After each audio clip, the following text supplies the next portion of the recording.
বিমান পরিবহনে এবার বিশ্বের পঞ্চম স্থানে কিন্তু পৌঁছে গেছে ভারত। বাণিজ্য হয়েছে 211 মিলিয়ন। ভালো বাজার থাকায় আরো বন্দর স্থাপনের উদ্যোগ।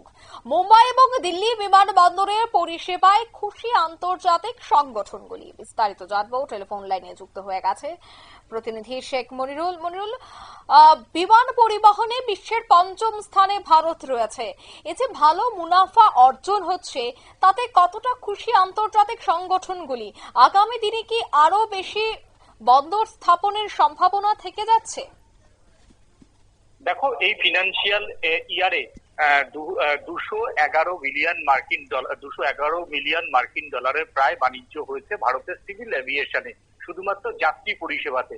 কার্গো পরিষেবা যদি ধরা হয় তাহলে কার্গো পরিষেবাতে এই 211 বিলিয়নের আরো দুগুণ বাণিজ্য বেশি হয়েছে বলে এমনটাই মনে করছে বণিক সভাগুলি।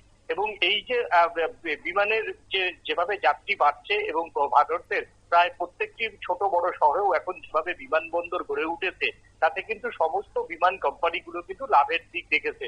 এবং সেই ক্ষেত্রে বিশ্বের পঞ্চম স্থানে ভারতের সিভিল এভিয়েশন যে পরিষেবা, সেই পরিষেবা কিন্তু ওয়ার্ল্ডের এই মুহূর্তে 5 নম্বরে।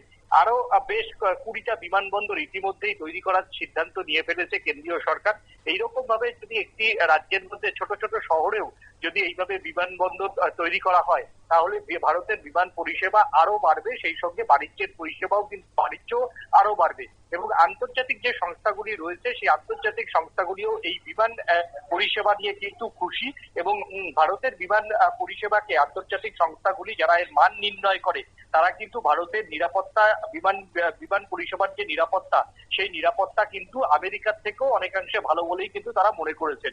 এবং এই যে আন্তর্জাতিক সংস্থাগুলির যে সার্টিফিকেট, সেই সার্টিফিকেট পাওয়ার পর কিন্তু ওয়ার্ল্ডের অনেক সংস্থাই কিন্তু এখন ভারতে বাণিজ্যের জন্য কিন্তু তারা আসতে চাইছেন। বেশ কয়েকটি বড় সংস্থা কিন্তু ইতিমধ্যেই কেন্দ্রীয় বাণিজ্য মন্ত্রকের কাছে তাদের যাতে এখানকে উড়ানের পারমিশন দেওয়া হয়, সেই ব্যাপারেও কিন্তু তারা আগামী দিনে কেন্দ্রীয় বাণিজ্য মন্ত্রকের দ্বারস্থ হবে বলে জানা যাচ্ছে। এক কথায় ভারতের যে সিভিল এভিয়েশন এর যে পরিষেবা, সেই পরিষেবা যেমন ভালো হচ্ছে, তেমন কিন্তু এর বিজনেস আগামী দিনে কয়েক হাজার কোটি টাকাও ছাড়াতে পারে বলে কিন্তু মনে করা হচ্ছে।